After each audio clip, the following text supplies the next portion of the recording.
here we go. Got a guest on the show, so if you thought you were gonna get off the show and say, "Oh fuck, it's Oscar talking again," no, it's not. So I got a guest. Got some good information. Wanted to share. So I got a buddy here, Aaron Vilaubi. If you guys have IG, which most of you do, and if you don't, you should have one. And he's gonna tell you a few reasons why you should have one. So if you want to look him up, it's at AARON_VILAUBI. So like, how did you say it? So like a hotel lobby, but yeah, lobby. yeah. So yeah, I got my buddy here. We're gonna share some good tech information, social media stuff. That's kind of what today's podcast is about. If you are a business owner, there is no reason why you should not be listening to this. So this is probably going to be the most important podcast out of all of the podcasts. Well, not really, but there's always going to be some more that are going to share and open your minds. So, Aaron, how you doing, man? Doing great. I'm happy to be here. Thank you for bringing me on. Excited to just be here and hopefully provide some value to a lot of really great listeners. Yeah, no, it's crazy. We've had such a crazy blow up. Like, I think the mindset of like you just had. We're like, oh, we're just gonna do this for fun, and then all of a sudden it starts blowing up. And I'm assuming like for you on this social media platform, you're like, oh, I'm gonna do this for fun, and now it starts blowing up. So yeah, I mean that's exactly how it went, and I think that's a lot how a lot of people start with social media. You can even look to TikTok. Yeah. A lot of times people will start out thinking, I'm just doing this as a joke, and then they upload a few videos, and then it's like, well, now I'm gonna take this more seriously. Yeah. And even to just my own experience with Instagram, it was, I'm gonna do this just because everyone's doing it. Yeah. And I don't really know what I'm gonna upload, how I'm gonna upload it, what I'm even gonna talk about. Yeah. But I'm just gonna start doing this and see where it goes. Yeah. And as I've learned, over the years, there's a lot that you can do with this Instagram thing, more so than just post what looks cool. Yeah. So tell me, like, how did you get into it? Like, have you always been into it? Like, or was it something that you were just like, do you have the mentality of like, I'm gonna start this? Like, I see these people, influencers or whatnot, get popular on social media. Did you go into it with that mentality, or was it just for fun? Like, you are just posting pictures and I don't know, you created a following? Yeah, no, it was literally just off for fun. Okay. Initially, my initial interest in it was for fun because, I mean, you think about when Instagram got launched, it was 2010 or 11 was when it really started picking up momentum, and I was in high school at that time. So it was kind of, I wasn't really thinking of, I'm going to start doing a business, or I'm going to really try to leverage this thing to make money. Yeah. It was more so just to, build a following, just to make friends and be kind of with the in-group. Yeah, right? yeah. And then over time it was, I really want to start actually getting the most out of this thing. I consider myself like a student of life. Yeah. I have this incessant curiosity. I need to continuously learn from people, learn from experiences, and do something with it. Yeah. And the more that I was using Instagram, the more that I thought, maybe I could satisfy that curiosity through this platform. Yeah. So that led to me following all these different influencers and, thought leaders, influencers, motivational speakers is a big thing that I follow. Yeah. And the more that I followed them, the more I picked up on the habits that they had for making money, for building a following, spreading the concept of value to people, and I really wanted to emulate that. Yeah. So then that transition started to happen when I was in about college. Okay. Now, so do you do like Instagram, Facebook, Snapchat? Yeah. You do all of those? Yeah. So I mean, my primary focus is Instagram. Okay. Second would be probably like LinkedIn or Facebook. Those are probably about the same, just because, I mean, Facebook is great for community. I don't care what anybody says. It's great for community. It's great for a business. I know you mentioned that this is for a lot of business owners. Facebook is absolutely something you need to leverage because they are one of the big three superpowers of social media that are out there. You need to use it.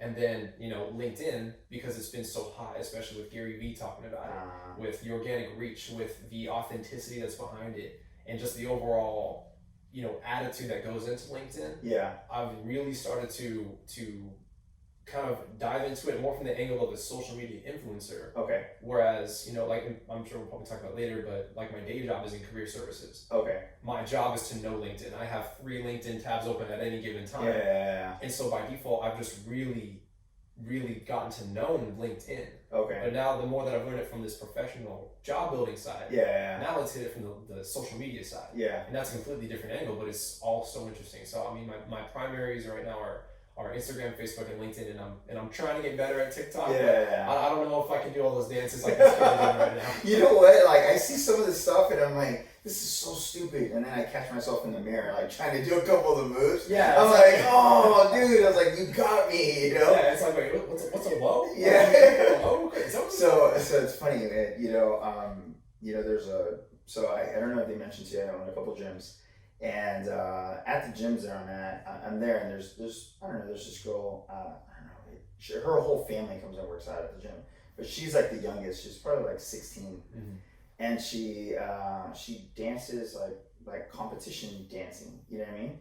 And I'm there, and she taught me like one of the moves, and every time I see her, I'll do it, and she's like, no, dude, just stop. And I was like, I thought it was like that. She's like, it's like this. I've taught you like 7 times. I'm like, I'm sorry. I was like, I'm trying. I laugh to myself sometimes because you have like the different names they have for the generations. You got baby boomers, you got Gen X, Gen Z, millennials, and I'm thinking, what are they gonna call this next one that's grew up in TikTok? They're gonna be like the dancer generation, right? Because every single one of them is gonna know how to dance. Yeah, dude. I'm just like, I don't know, man. It's crazy. I see all these videos, and I try not to get, and it's like it's like a freaking magnet, man. It just sucks you in.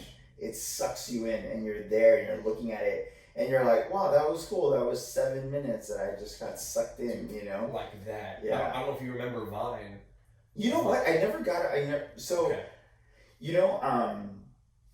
And we'll get into this in a little bit, but like, I think that there's so many different platforms, and I see them, and I see these operating, and they'll catch like wildfire, right? Like they start with, 10 to 100, people literally, and then a week later it's 100,000, and then a week after that it's like, 500. A week after that's 1 million, and then it's just it skyrockets, and then it just disappears. Yep.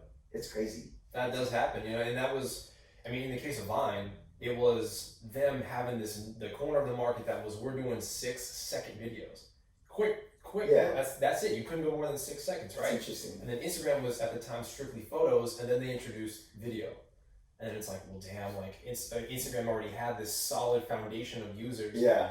And then people were going to Vine to use video. Oh wait, Instagram now has video. And then Vine kind of cornered themselves and like, oh, we only had the video, but now they took it from us. Yeah. But what's so unique about Vine is that it was, again, this concept of a 6-second video that would wrap you in. And then you watch one and you're like, that was cool. You swipe up to watch another one. Yeah. Another 6 seconds. And then you watch 30 videos, 50 videos without even realizing you spent 6 seconds over the course of 30 videos. Yeah.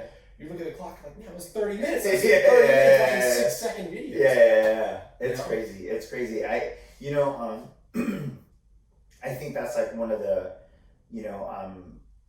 I think you're one of the more healthier guys that I've met in the aspect of you understand that it sucks you in, I have a big thing about that, about just being on social media and getting sucked in and trying to be attentive and be aware of where you're at. And I think that's like the key part, for physical and mental health, I guess, is kind of my biggest thing. But anyway, I don't want to get into that. We'll talk about it later.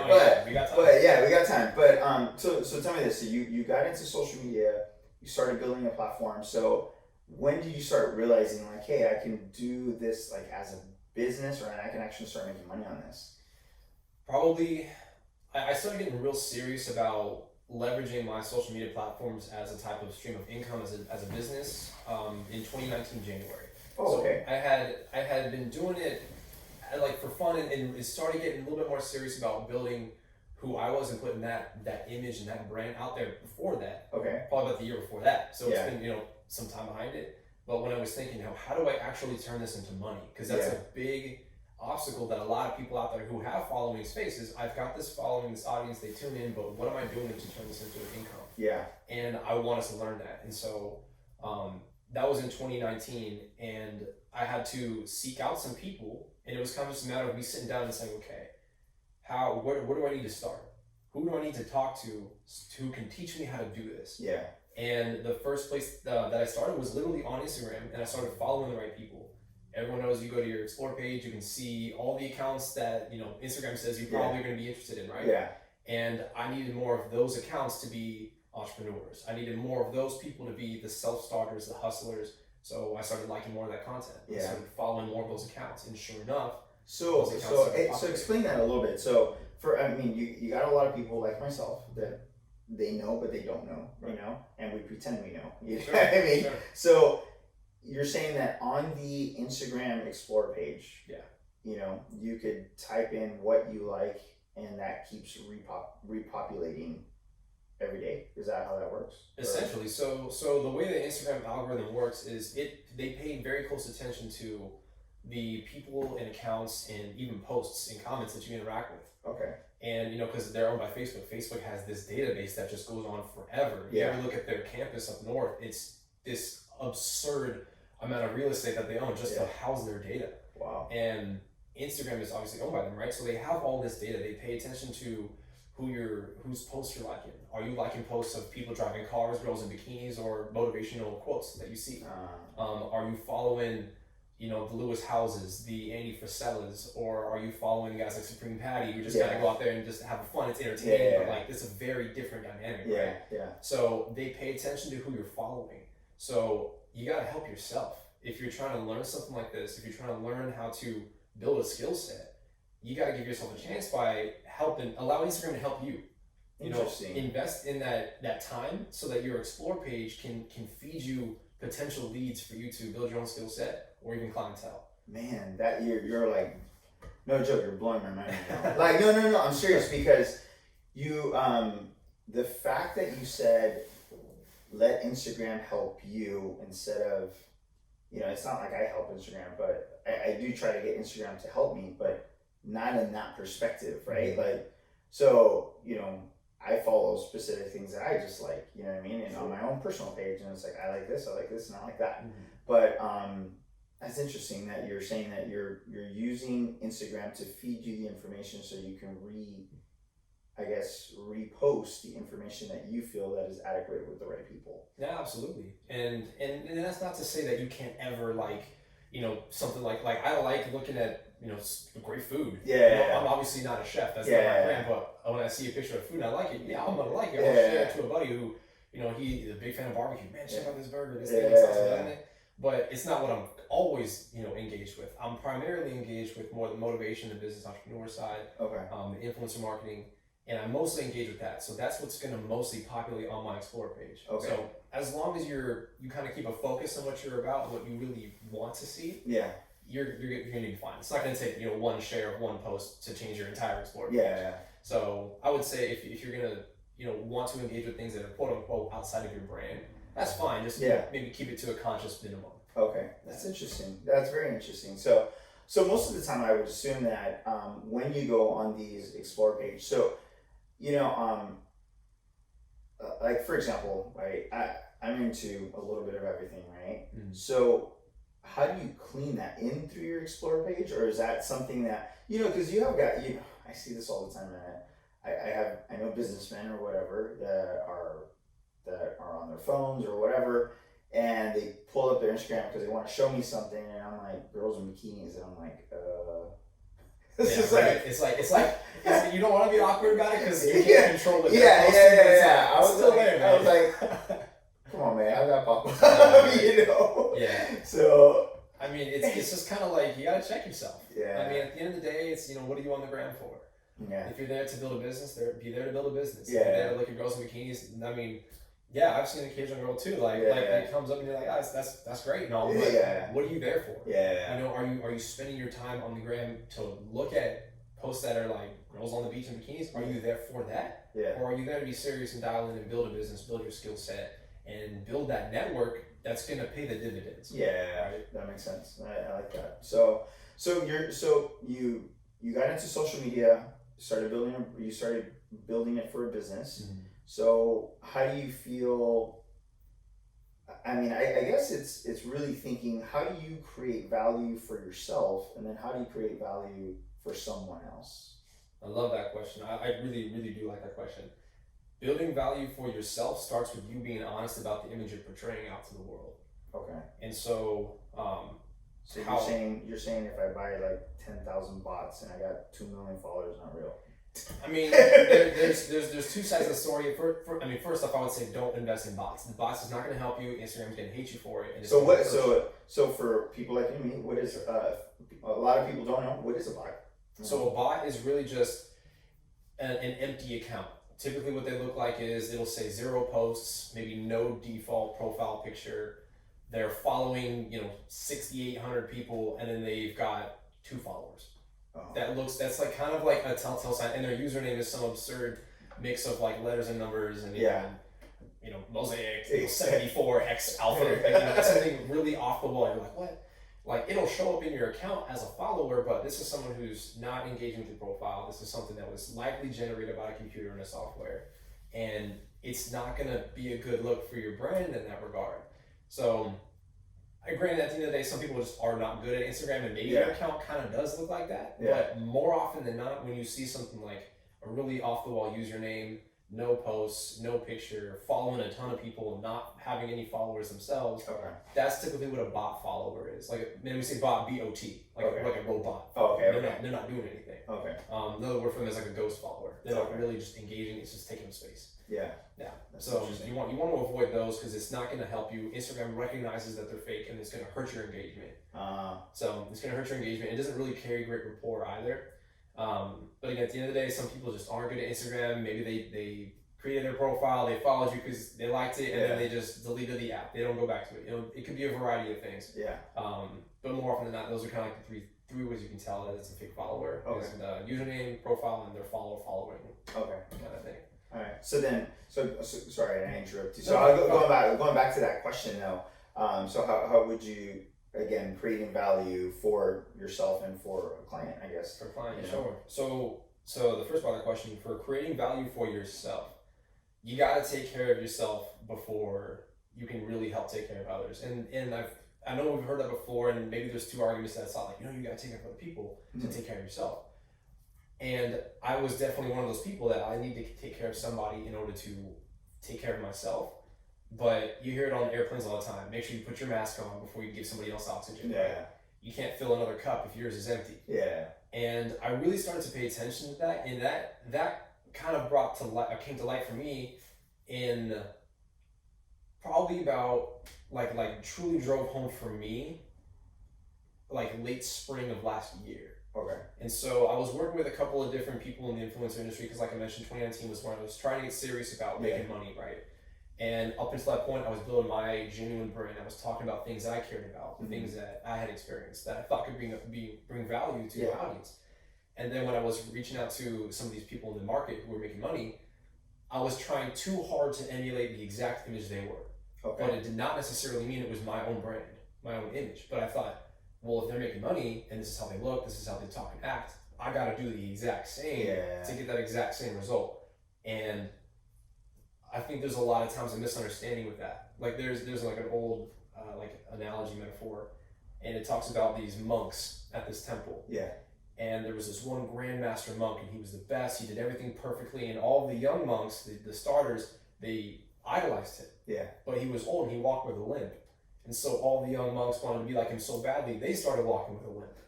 It's like it's like you're missing the point. Yeah. You want to be like him, like I get it, that's great. Yeah. But you're modeling the incorrect things that you don't need to. Yeah. Right? It's like you need to model the ideology, not necessarily the actions. Yeah. Or like the exact behavior. Yeah, exactly. You're trying to force yourself into something that isn't you. Yeah.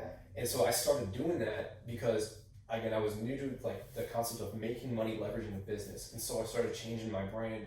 And it was inconsistent with who I really was. Yeah. But that was there was a cognitive dissonance inside of me. Yeah. Of this does not feel like I'm bringing value to myself. Like I'm not helping myself out. Yeah. Where is the honesty that I'm building with myself? And I can't give an image or give a message, like I want to because I'm trying to be too much like something else. Yeah. And as I realized that, I was like, I need to detach myself from these people. And it took a couple of weeks. It took like 2.5 months for me to really be like, I need to not associate with these people. I need to find different people. Yeah. But I had learned the lesson I needed to learn. Yeah.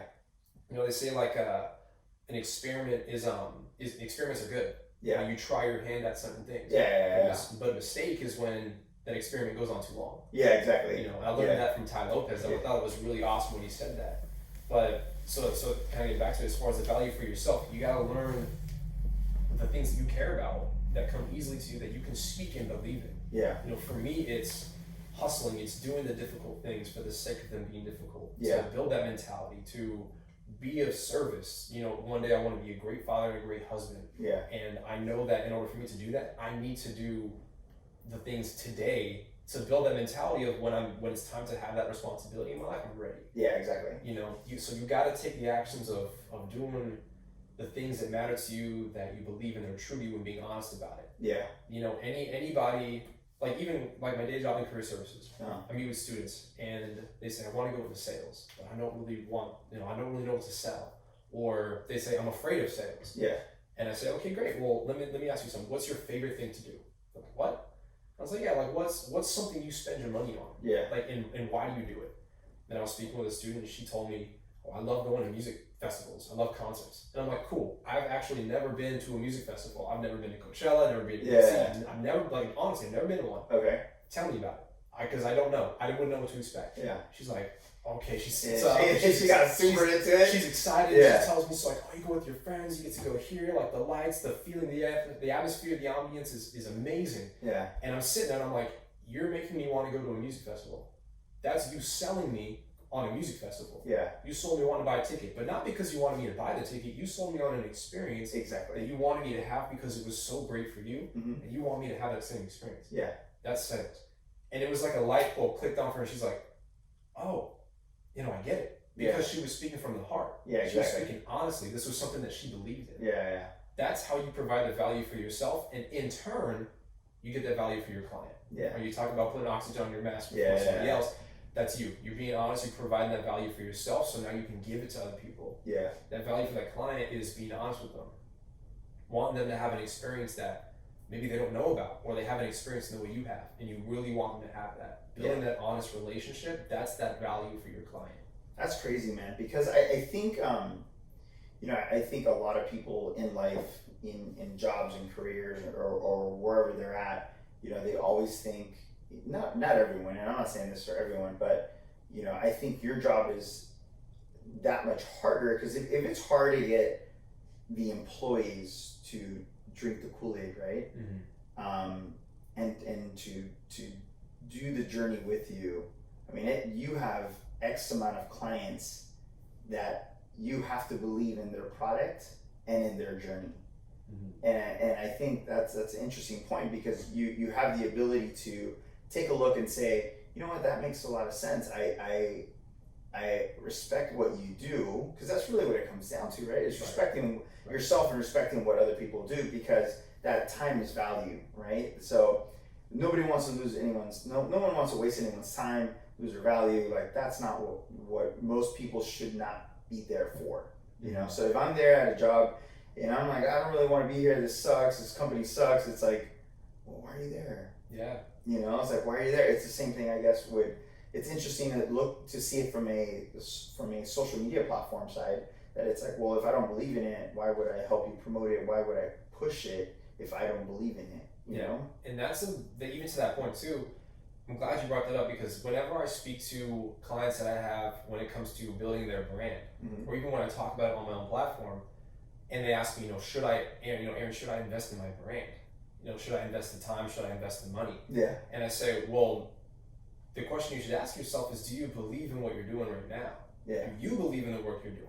I don't care if you're an employee, if you have your own business, or if you're doing something on social media. Yeah. If you don't believe to your core what you're doing, don't invest in it. Yeah. Don't put your time into it. Don't put your money into it. Yeah. Because other people won't do the same. Yeah. Yeah. You have to believe it yourself. You have to, without any inkling of a doubt, without a shadow of a doubt. Yeah. Say, I believe in what I'm doing because it matters. Yeah. Yeah. If you can say that, now you go ahead and invest in your brand. Yeah. So we were talking a little bit off the air. We were talking about doing stuff not for the money, but doing it because you enjoy it. Mm-hmm. And I think that's Rich and I talk about this all the time, that, like this podcast, we're not making money yet. Yeah. We hope so. Sure. But if not, we provided a good value. I always say that hopefully we can walk away with knowing that we gave 100%, and people like it, great. If people don't like it, then it is what it is, you know? But it's always it's always believing in what you do and enjoying the time that you're doing it in, right? Mm-hmm. Because again, this is the one time you and I don't get back, right? Yeah. We lose it and it's done, so might as well enjoy it while you're at it. Absolutely. You know, so it's crazy. So so tell me, like, what has been like the craziest project you've worked on? You know, you said something earlier about you like being in New York, but I mean, I don't know if that's the craziest one. You're going to go about another one. I'm totally cool with that. No, sure. I mean, so that project with New York was when after I graduated from college, I had a job working with a marketing agency. Okay. And they were pretty young at the time. They were only about 2.5, 3 years old. And one of our main clients was Adidas. Okay. And so it was primarily with their action sports, which was surf, skate, and snow. Okay. Right, and then this was one of the first projects that we had with their soccer branch. Okay. So this was with New York City Football Club, NYCFC, and we got to go to New York, like New York City, New York, and they had a pop-up shop. Like NYCFC, the football club, took over this one retail space, and they had a product launch, Adidas, for this new shoe they had. I forget the exact shoe it was. And they had come to us, or we had reached out to them, I forget, whatever the founder and the account executive did. And they said, okay, we need to design this whole space, and we need to go out there, do the build out, execute the event, tear down, and then come home.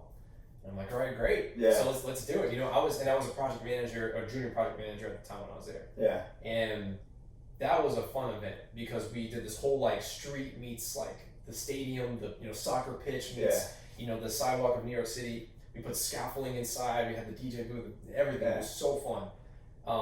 Got me to meet a couple of like soccer players that were there. It's like, cool photo. All my friends were like, how are you there? Like, got some free shoes out of it. Made a custom jersey, and then but it ended up being a 22.5-hour shift. Oh shit! And I had no idea. I didn't know what I was in for. I mean, you're a startup. Whatever you got to do, you got to do it. It doesn't matter how long the day is, right? You got to provide and execute. And setup was like at 7 a.m. that day, or whatever time it was, and or was it 7? Yeah, it was 7 a.m. Worked until like lunchtime, just trying to set up, making sure that the people that need to be there are there, and then you go into the night. The event happens, and you got to tear it down. But what happened was the venue space that we were at, they did not allow us to. They did not allow us to stay inside the venue space overnight. So they had to lock it and keep us outside. Oh wow! But with the company we rented scaffolding from, they weren't going to pick up what we rented from them that night.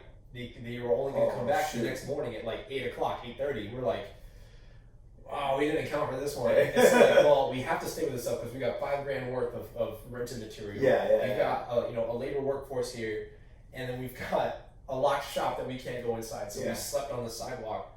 And earlier that day it was like raining, so it was like cold, and we're sleeping on the sidewalk, and we got all of our union workers there that were sleeping, and we're just like, this is gonna be a fun story, man. But I mean, that was crazy, but it was fun. And then went to Vegas for like a couple of trade show booths. Did a couple of like other activations that were really fun. Like Lil Dicky was doing a concert at the Long Beach Convention Center. Like we were there for a trade show booth, and so like we kind of like worked indirectly like with what the event was going on. So it was a fun time. But I learned. I'll tell you, talk about learning experience. I studied marketing in college, worked for a marketing agency, went into it thinking, I've got this. Yeah. I've got this. I'm good. I got the degree. Oh my gosh.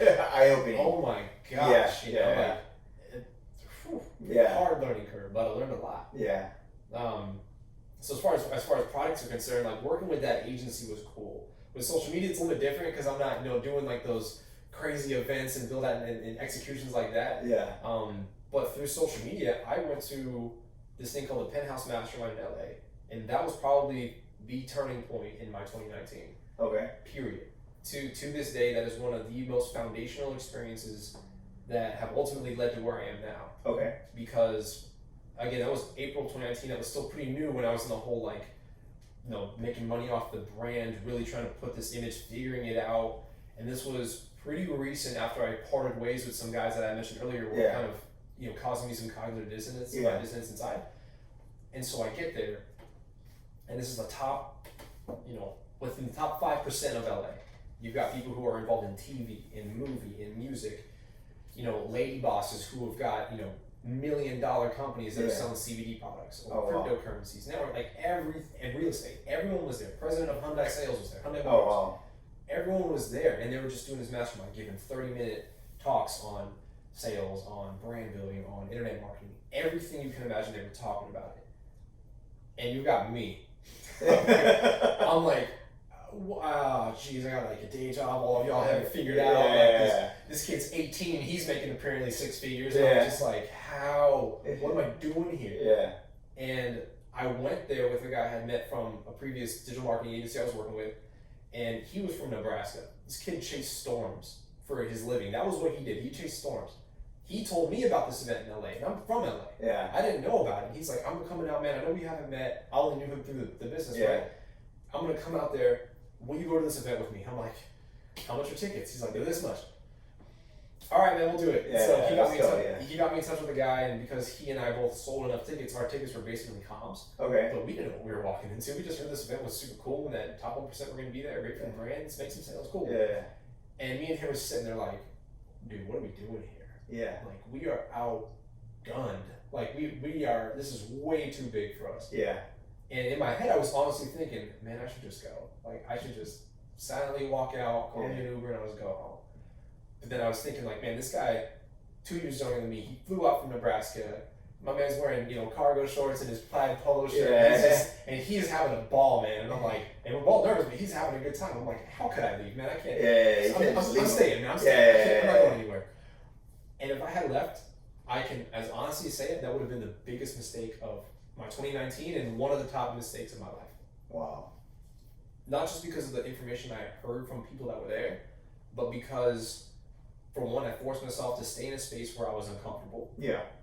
For 3, I was, again, not this big shot real estate multi-millionaire, none of that. But the people I was talking to were. Yeah. And I thought, because I'm not that, what else do I have to give? Yeah. I can't give them the network that they don't already have. I can't give them a service that like really is maybe something they need or don't need. I had the digital marketing for sure.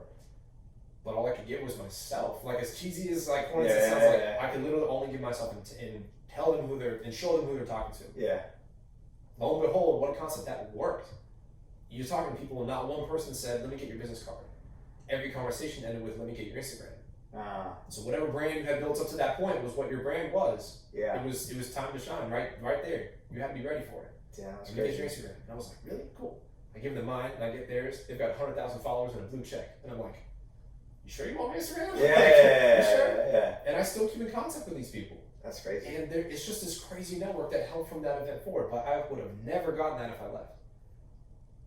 I know it wasn't my project, but that was something I got to be involved with and part of an experience that was just the catapult to where I'm at now. Okay. I know it was a long-winded answer, man. No, but that's cool. That's totally cool, man. A lot of people, so one of the things that especially in the LA market, there's more, it's skyrocketed how many millionaires now and multi-millionaires there is now in the state of California. Mm-hmm. Like in Southern California, I believe that the percentage went up to I think it's like 14%. Yeah, I saw that. Yeah, it's like 14% went up of how many more people that have, I think like $1 million to $3 million. So for it to go up 14%, most of that boom is from social media, even more than that. Then there's they broke down a category from 3 to 10 million, and that was still 12%. So if you really think about it, it's that 13% plus the 12. So you're looking at 25% of people now in Southern California are making anywhere from $1 million. That group of influx just came in for that dollar amount, which is crazy. It's mind blowing because people have made fortunes and futures and families off these platforms, So I think that's the part that most people don't know. And people always, I think what most people are trying to do, they're busy on trying to build followers. Do you think that's what most people are just, I think it's, how do I say this? I just think there's a lot of people that are trying to build followers just to build followers, but not build the right followers. Sure. And I understand one's desire to build followers for the sake of that social credibility and that followers' sake. And that is actually something I work with. There's this thing called celebrity giveaway opportunities. You've probably seen them. Okay. Where it's like, hey, a big time influencer comes out and they say, if you want to win this iPhone, you got to go to this account, follow everybody they're following, like this post, and you're entered for a chance to win 10 grand. Yeah. We're announce the winner in 3 days. And that list of followers that they have to go follow, I work in it with a group of people that help you be a part of that list. So you can help establish that social credibility. And at the end of the day, we live in a culture where perception is reality. Yeah. If you have that social credibility, there is a lot of good that can come from that. Yeah. Passing that 10,000 follower mark, you have the swipe up feature. There's a lot of leverage you can get with that. Yeah. So there's definitely some truth behind it. But if you are stopping it at that, if you are just trying to get followers for the followers' sake and stop there, there's a lot you're missing out on, especially if you have a business. And there's a lot of value that you could be providing that you're not understanding that there is to give there. When it comes to the concept of getting yourself involved with celebrity giveaways and building that brand, you want to reverse engineer it from there. Okay. I've got these followers, these are real people who had to follow me, right? They're not bots where you can blow up like in minutes. Yeah. This is over a course of like still 2 or 3 days, but you get a couple thousand followers. Yeah. Depending on what giveaway you're a part of, that can be, 5,000 followers, that can be 300,000 followers, depending how many people. And you reverse engineer it by saying, okay, I've got these followers, now what do? Yeah. Now you really start driving home what you are about, the value you provide, and now you let those people come to you. You've got all these new followers, they just followed you. You're going to come up on their feed. You're going to come up on their stories. So you got to take advantage of that short window of time where you as a new person they're following can put out the content, can put out the value. So you got to get behind that part. So if you're just getting followers for followers' sake, you got to go past that. You got to keep going further. You build that business and you get those followers and actually leverage them by doing something about it, by reverse engineering it. You got to attract them now. Yeah. Put out your content, speak to them on stories, engage with them. You got to engage with them. People think that just because, I got 10,000 followers from this giveaway, now my likes and my comments are going to blow up. That's not how it works. Yeah. That's not how it works. It's exactly like real life where you give love to get love. You can't just sit there and look good and expect for everyone to just love you because you look good. Yeah. You got to care about them. People don't care about what you know until they know how much you care. Yeah. Is that why you see and I do see this a lot for, I don't see this on the larger accounts, but I see this in like I would assume like the mid-range, like people that have like 100 to like 500,000 followers. I mean, they're there like responding to almost every single person. It's crazy. I'll see like someone had 38, 40, 1,000 comments, and you just click and just to see, and you'll see, thank you, I appreciate that, thank you, man, or so and so, and it's just comment after comment, and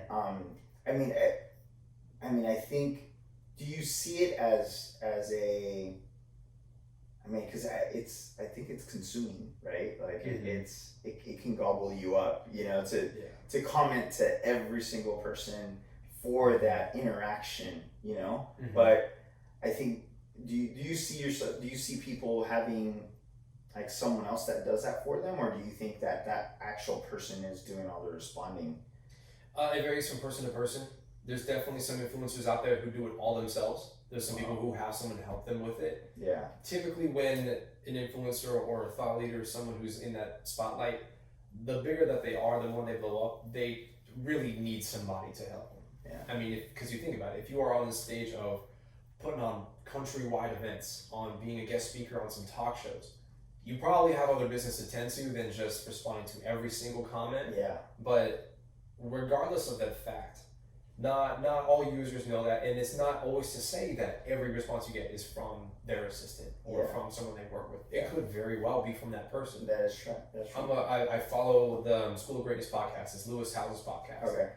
I remember I was talking about one of my stories was something I forget what podcast episode it was, but I was talking about it, and I tagged him in it, and he reposted me to his story. You know how excited I got? Like, I was so amped for the whole next day, the day and a half. Like I told my family listens to the podcast too. I was like, y'all, like Lewis Howes reposted me. Like, look, it's right here. That screenshot, send it. I was so excited. You know how much loyalty that builds?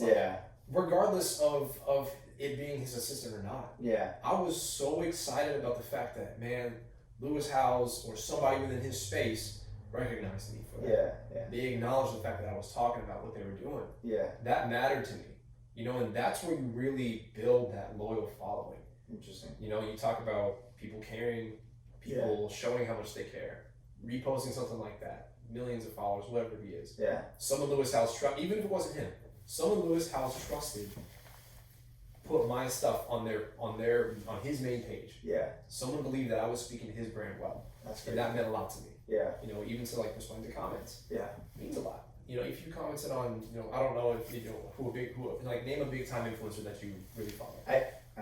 LeBron James is one of them. LeBron James. Yeah. What if LeBron James replied to your comment? Yeah. You'd be like, yeah, that's cool. Yeah, that's pretty cool. You'd be like, that's pretty cool. That's what I'm saying, right? Yeah, that's the interesting. importance. You gotta engage with that following. That's crazy. That's really interesting, man. I think you don't. I've never really thought about it that way. I've always thought man, your people are always on the phone. They're always stuck. They're just wasting time. But they're also trying to build the engagement because that's what really matters, especially when you're on that platform, right? That's really what you're looking for. That's interesting. Yeah, absolutely. I mean, it's just a matter of you talk about you wasting time, or you intentionally spending that time with the mindset of I'm building this loyalty in my audience. Yeah. You could just be scrolling there mindlessly and just leave emoji comments. That's kind of just that's wasting time. It's a half-assed response. Okay, cool. Thanks. Yeah. It's if you leave even just a thank you so much. I appreciate your support. Yeah. Boom. Next one. It's that means a lot. That's cool. Yeah. But you do an hour of that. I know there's influencers out there who literally set aside one whole hour out of their day, whether it's 30-minute blocks or if it's one straight hour. Yeah. They will go through it and respond to every single comment. That's crazy. Because the return from that is worth it. Yeah. 1 hour of my time for potential new business. Yeah. For loyal followers who can tell their friends about following me. Absolutely. Yeah. 1 hour is all it takes. Done. Yeah. Yeah. Easy. That's interesting. Yeah. Yeah. There's a couple of up and coming people that I follow, that I came across them or whatnot. And yeah, it's interesting because they went from, I know one girl went from, I want to say 70,000 to a little over, she's 115,000 now. And it's probably been, I want to say 4 months. It's 40,000, 40,000 people in a couple months. And I was just at first I was just being a hater. I was freaking bot. Yeah. I was you got a bot.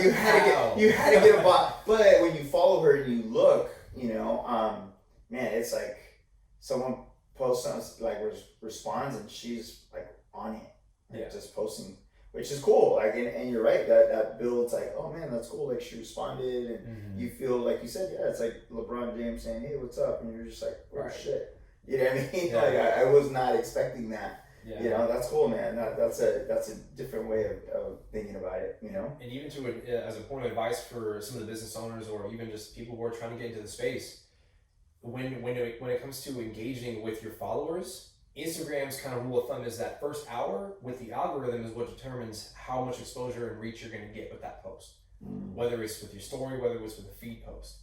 So if you are committing to responding to the comments, to engaging with the audience, that first hour you got to dedicate some time to it. Interesting. Because if you got, think about it.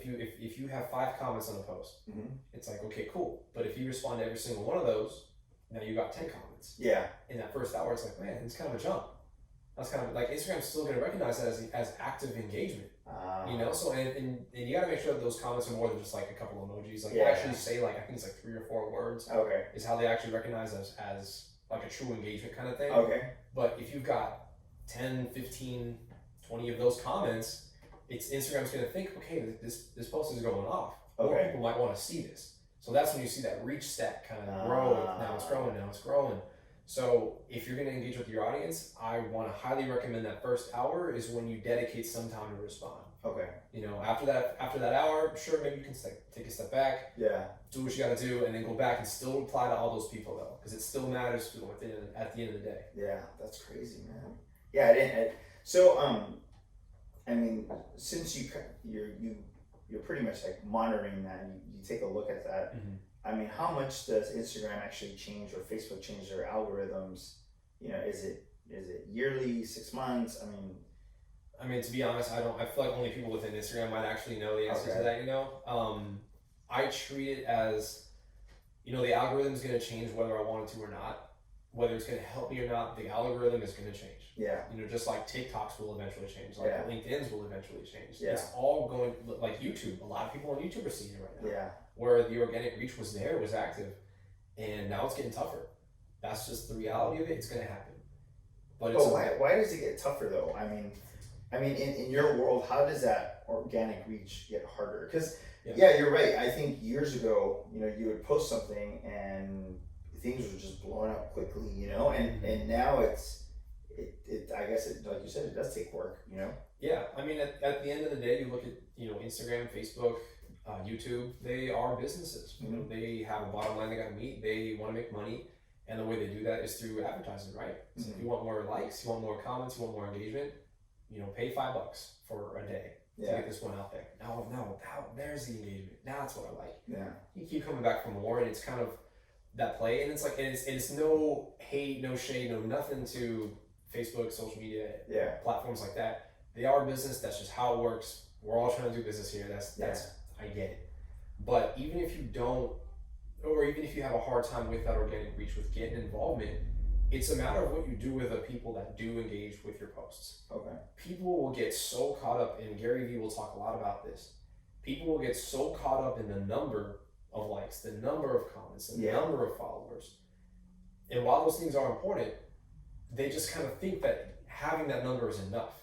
Yeah. If you look at a post, like some of my posts have, like before they were in the thousands, and then there were lower hundreds, and I'm like, all right, cool, like that kind of sucks, but what am I doing about this? Am I going to pout about it, or am I going to actually look at this for what it really is? On Instagram, a post that has a couple hundred likes when you're used to a couple thousand might seem like a big difference, but put those 100 people that liked your post into a room that you're speaking to. Okay. What does that look like now? Yeah. Now you're speaking. Imagine you're giving a keynote to those 110, 112 people that just liked your post. Yeah.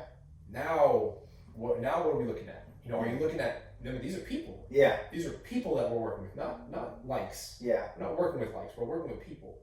That's interesting. So when you take that approach, now you're looking at this from, okay, now I need to really give this some time.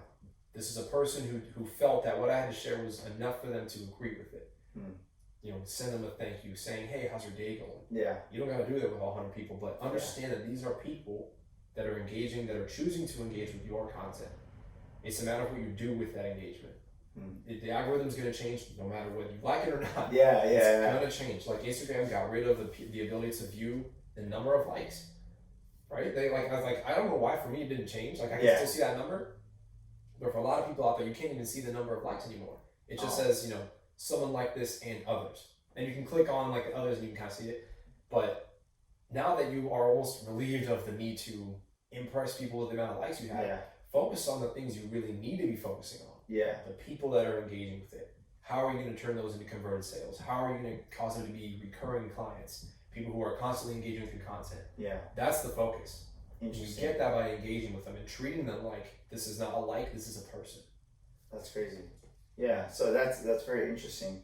Yeah, because if you do look at the aspect as a person, every like as a person, or every comment obviously as a person, then it changes the dynamic. Instead of them just like you're thinking they're just mindlessly like, oh yeah, like. Well, It doesn't really work that way. That's crazy, man. That's really interesting. So now, so we have X amount of platforms out there. One's coming out every day, and I mean, what do you think as a business owner? I mean, you did say there's a big three, so you would say Instagram, Facebook, YouTube. YouTube. I'd say the big three would be like, I'd say Facebook, Instagram are kind of like the same, kind of because they're both kind of in that same ownership. You've got Instagram, Facebook, YouTube, and LinkedIn. Interesting. Okay. Yeah. So you think Twitter? I mean, because every like sports athlete. I mean, I watch a ton of sports. ESPN uses Twitter all day. You know? Yeah. So I mean, I would assume that Twitter would have some type of value. I mean, obviously it has a value, but not you're thinking not the same. I mean, all of them absolutely have value and absolutely contribute to your overall brand. Okay. Without a doubt. And it's not to say like just because I say, I mean, just in my own observation, what I believe and what I've seen. Yeah. You know, it being Facebook, Instagram, YouTube, and LinkedIn. Okay. I say those are the big three because they all kind of have a different angle and a different facet that you can take. Okay. TikTok clearly is one of the most active platforms right now. They jumped in users in like the last couple of months. Right? Like a couple million to like 500 million. Yeah. They're gonna hit 1 billion pretty soon, I think. I'm sure. You've got Twitter.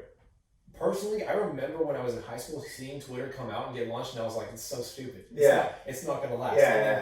And you see news reporters. They, every single time they come out, they got their LinkedIn or they got their Instagram and their Twitter. Every single time. I don't know if you see that. Yeah, it's funny you say that because years ago, I don't know if it was years ago, but I want to say 3-4 years ago, Twitter was going to get bought out, and their stock plummeted. It was like $9, and I was like, man, like this stock is trash, you know. And I was like, oh, maybe I should buy it. So the sale didn't go through. So obviously I think they're still independently owned.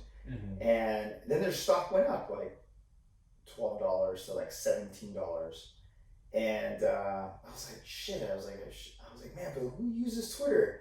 I was like, eventually it's gonna get lost because LeBron James and Kobe and all these other ESPN people, football players, everybody has one.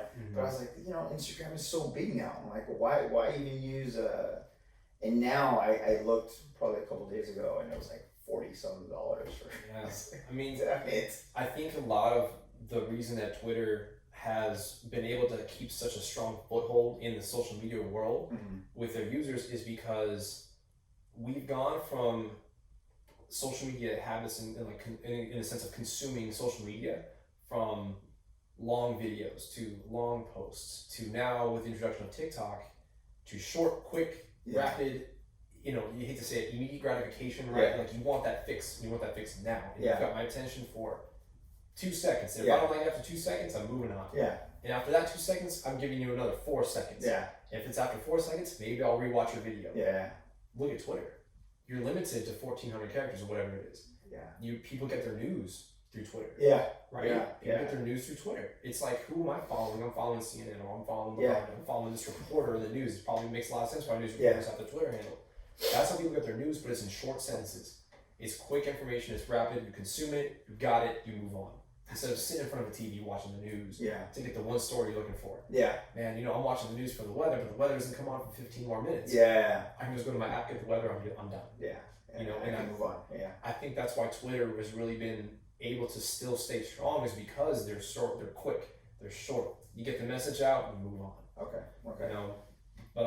But to the social media platforms, I would say, Facebook, Instagram, YouTube, and LinkedIn.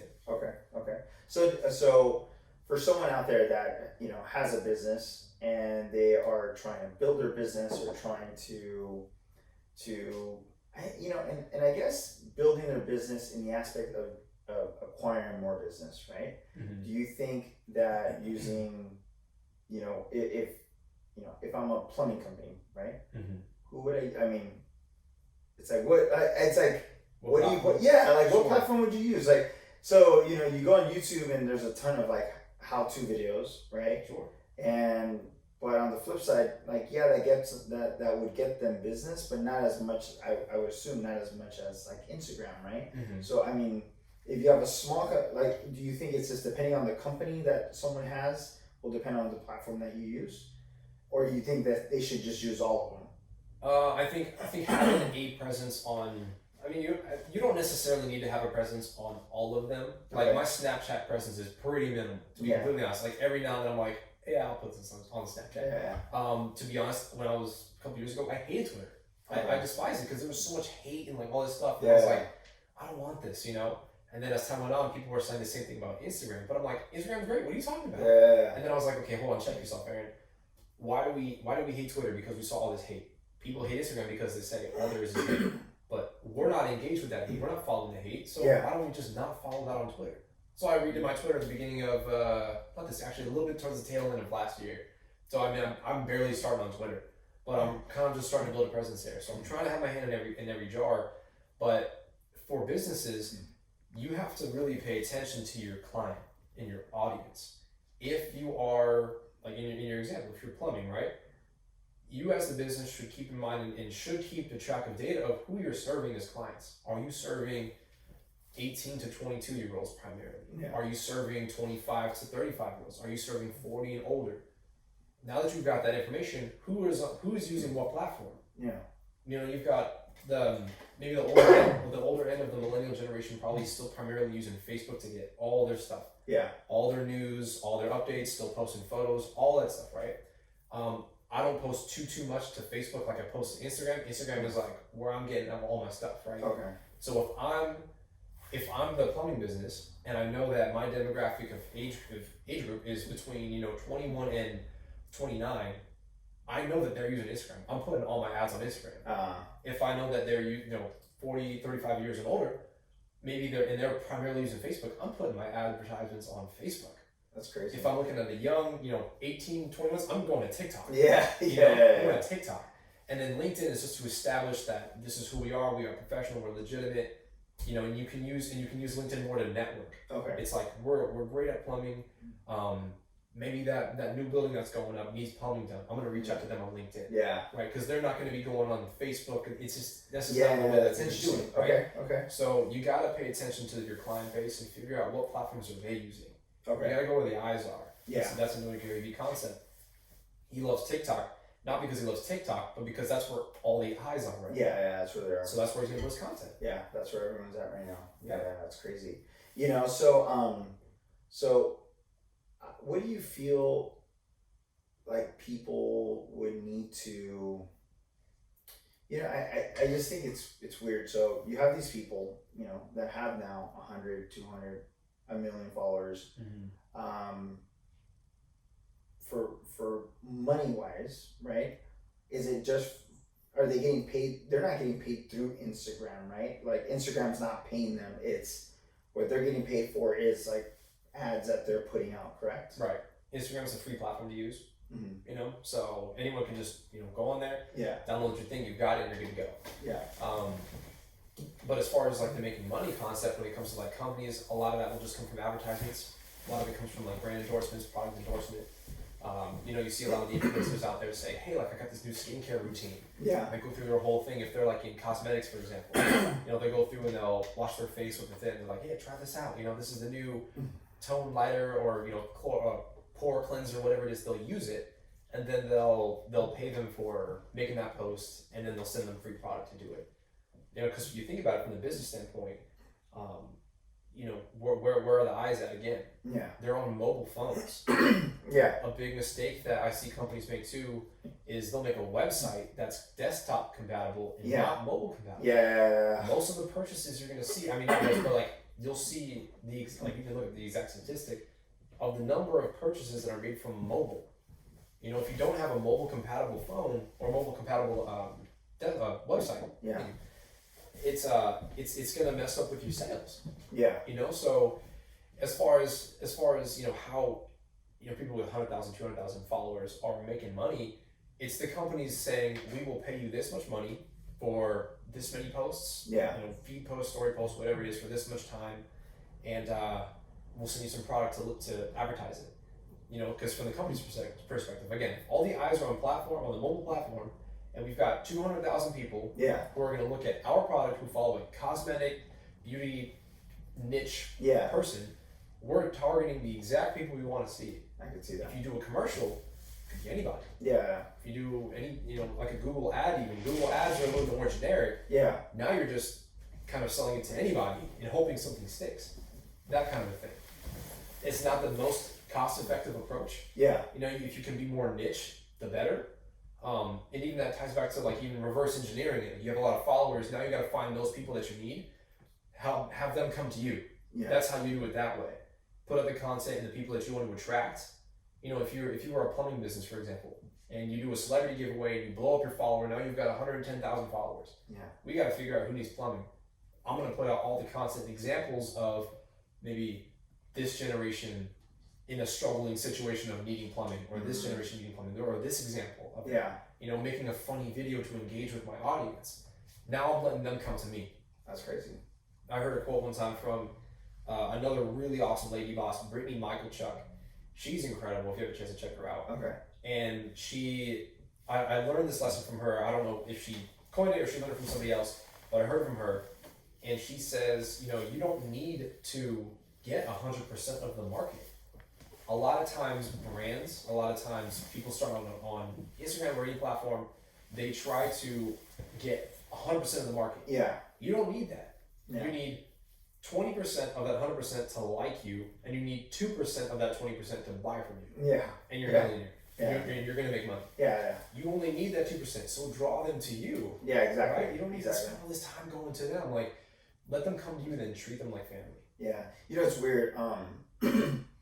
Like I mentioned earlier, I own a couple of gyms, and I hear this all the time. They're like, "Hey, this new gym opened down the street from you." I'm like, man, good for them, man. Yeah. And they're like, "What do you mean good for them?"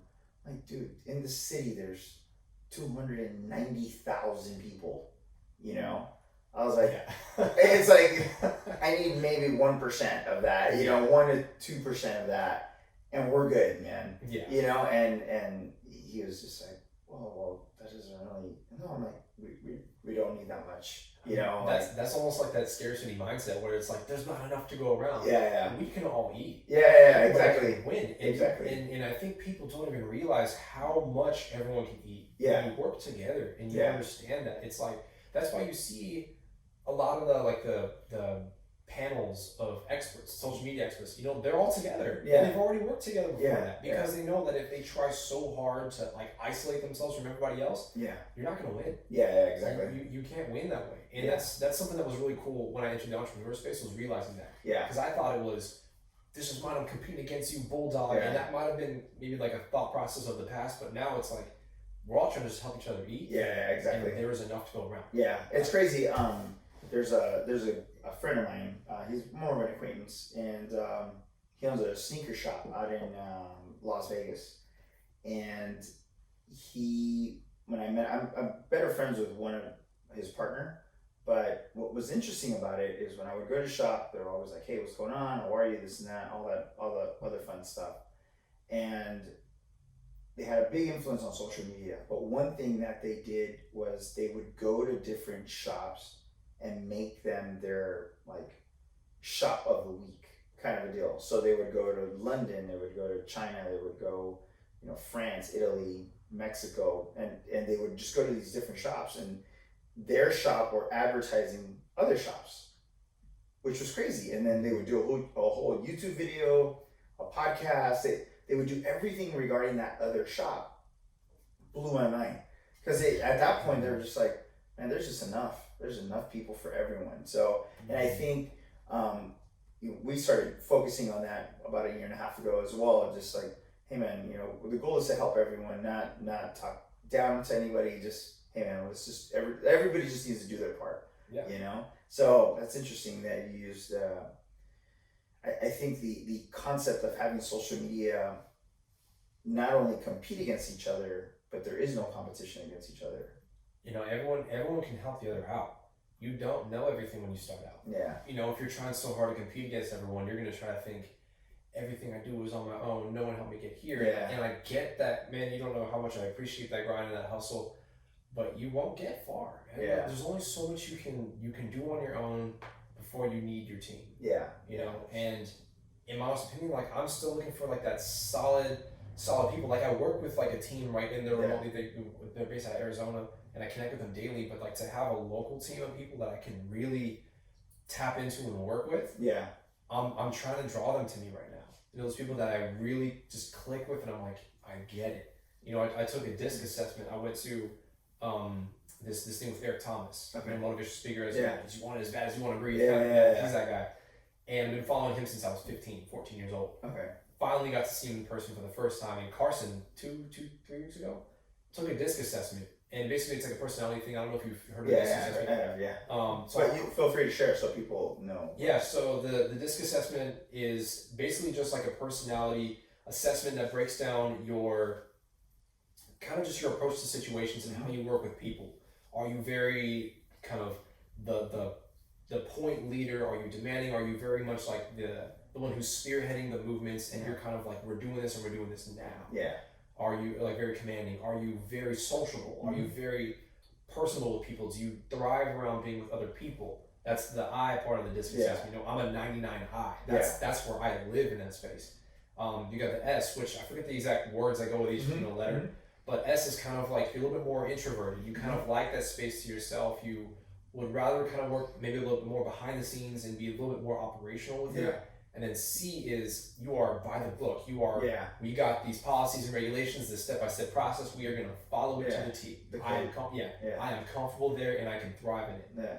You need every piece of it to have a successful team. Eric Thomas will be the first person to tell you that. And I'm looking for my other D's and my S's and my C's. It's like, I got the I on lock. I'm a 99I and I'm a 63C or 63S. Yeah.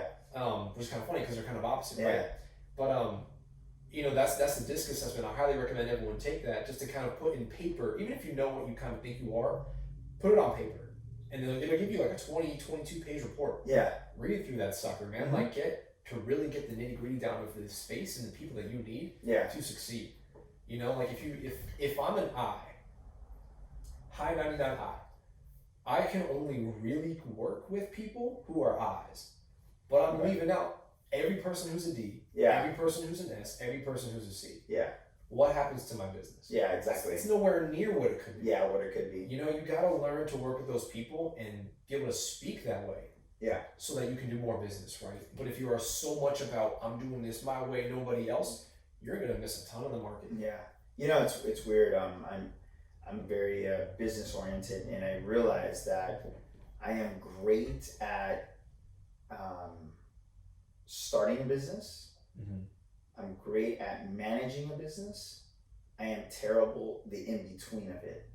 For example, like this podcast, I enjoy doing this. But like the behind the scenes stuff that Rich does, like I wouldn't have the patience or the want to do that. I'd be like, no, I'm good. I don't want to do that, you know. But it's crazy because everyone has to figure out their own strengths. Absolutely. And so that they can use that and maximize that, and then find the people that fit in. Like I'm terrible at responding back, or I'm like, you know, I did something similar to that, and the one that caught me off guard is I'm terrible at giving compliments. Like I don't like, you know, it's like my daughter does something awesome, and I'm like, oh, cool. Like, that's your job. Yeah, exactly. It's supposed to be awesome. I was like, you know, but it's like, yesterday we went, quick story here. We went, this is like chicken place out in Pasadena. So it's me and my littlest one, my 4-year-old. And I was like, okay, I have to like learn to give compliment. Like I got to practice with her because I don't want her to grow up not thinking that it, you know, she always has to work for it 100%. You know what I mean? Like the dad should be the supportive, you know? So I'm there and I'm like, and we're playing cornhole. And it's like, I didn't give her a compliment. Why? Because she throws the little bag, probably the 5th shot, and she's 4, right? She throws it and she's probably like a foot to 2 feet behind, you know, the wood. Yeah. And she throws it, she makes it. She's like, I told you, Dad, I'm amazing. And I'm like, well, you don't need a compliment. I was like, it seems like you got it. Yeah, I was like, all right, well, I guess we'll end it there. You know, I was like, shit, man, I'm not good with the compliment. I was like, well, I was gonna give you one, but yeah, I was like, I was like, well, good job. You know, I was like, I didn't know where else to go with that. But yeah, no, I think I think for most businesses, I think you're absolutely right, especially on a social media platform. They post these and you know, if you have a guy like myself that doesn't even know how to comment back or you know, you need the team, someone behind you that can help you and guide you to help your business grow. You know, it doesn't matter what business, what I guess what industry you're in. You know what I mean? Yeah. So that makes a world of a difference. That's crazy, man. I love this stuff, man. You open my mind to just a bunch of different ideas and concepts that a lot of times I was just like, I hate it, and it, like the one thing I don't like is Yelp, but that's just me, you know.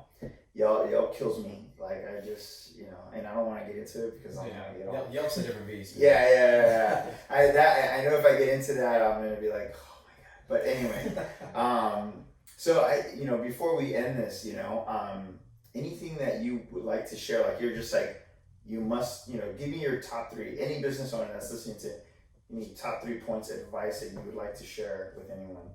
Yeah, I mean, for the business owners that are out there, it's again taking that point of when you're on social media, when you're on a platform, it doesn't matter, like likes, comments, and engagement, it does matter, but what matters more so is what you're doing with that engagement. You have to give love to receive love. Mm-hmm. You can't just expect to have all these followers. Why am I not getting these likes back? Why am I not getting it back? Well, what love are you giving in return? Yeah. You haven't responded to a single comment. Yeah. You haven't gone to any of the people that like your post, gone to their page and liked their post. Yeah. That's even cooler. It's like, oh my gosh, like that business, yeah. those houses like my post, 80% like my stuff? Yeah. Dang, like that's crazy. What love are you giving in return? Treat them like they're actual people, not just a number of that they're not just a number. That's going to pay dividends because again, you don't need 100% of that market. You can't handle 100% of that market. Yeah. Focus on that 2%. That 2% is, the 30 people that show up to your gym. How are you treating them? Mm-hmm. You treat them like royalty when they walk in. They're going to go tell their friends, you got to come to this gym with me. Yeah. That's how you're going to build that business. That's that relationship aspect. Back in the day, if you wanted to, like, if the businesses were trying to scam somebody, maybe you got away with it because word didn't travel as fast. Yeah. You do one thing that's scam. Man. Internet, baller busters is another thing. They will be on you like white on rice, man. They will be on you quick. Yeah. So why would you risk it? Yeah. Treat them well. Do that good business. Everyone understands the concept of customer acquisition costs. CACs. Don't forget that. Yeah. Right? And that cost is time, that cost is money, and we all understand that. But never lose sight of that. Mm-hmm. If you are building a team and you've got employees, understand that they're, like Gary Vee says, they're never going to care about the business as much as you do. Mm-hmm. This is your if you're the business owner, this is your baby. Yeah. You put the time, the sweat. If your phone rang in the middle of the night, you picked it up and you answered. Your employees probably won't do the same thing. Exactly. So don't go so far as to expect the same from them. But when it comes to hiring, when it comes to recruiting your team, establish that they have the same values as you. Yes. Make sure that vision and that mission with them is there. Yeah. I tell this to students because I don't know if I mentioned this earlier. I work in career services, right? For university. When I talk to students, I say, look, if you don't know what you got to do, start with what you care about. What are your values? Yeah. What matters to you? If you are just there to do a job and move on and keep going, maybe Amazon's your thing. Yeah. Work for Amazon, man. Yeah. They are there to get a job done. Yeah. That's what they are there for. Yeah. But if you are there to build relationships, to have longevity, to really get engaged and involved with what happens with the evolution of the business, then Amazon probably isn't the place for you. It's not to say Amazon is bad, it's just not your fit. Yeah, exactly. Find that value that you have as a business owner and then look for those people who have the same values. Even you as the employee, the person looking to get hired, the person looking for a team to join. Yeah. Talk about your values. Don't downplay them. Don't be shying away from them because you will just ultimately end up in the wrong group, wrong team. Yeah. Like I did. Like earlier when I was starting out, I was with a group that I didn't understand I wasn't clicking with. And then it took time for me to realize I need to put out the message that clicks with me. Yeah. And then I started drawing the people that now I work with very well. Yeah. That's what you got to do. If you're the person looking for a team, be honest.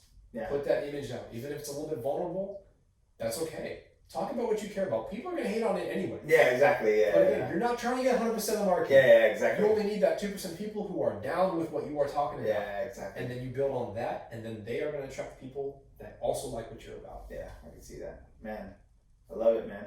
Awesome, dude. I appreciate it. Absolutely. I appreciate it. So, guys, we're going to wrap this thing up here.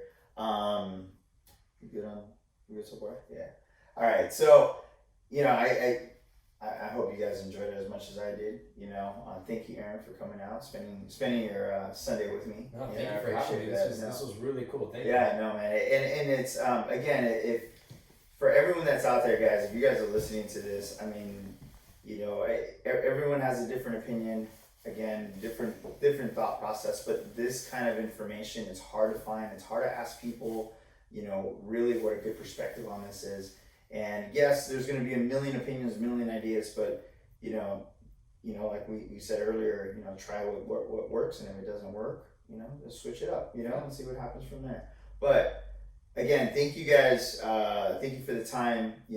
Hit a like, share, check us out on YouTube. If you know some business owner that needs help, you always reach out to Aaron. Again, Aaron's Instagram is at AARON_VILAUBI. So reach out. He might be able to help you out. Some consulting or something. If you guys need some help, just reach out.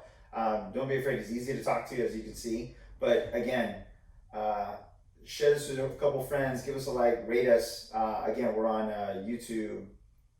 We're on YouTube, Spotify, Apple, Google Play. Yeah, Richie has to remind me of everything we're on. What else are we on?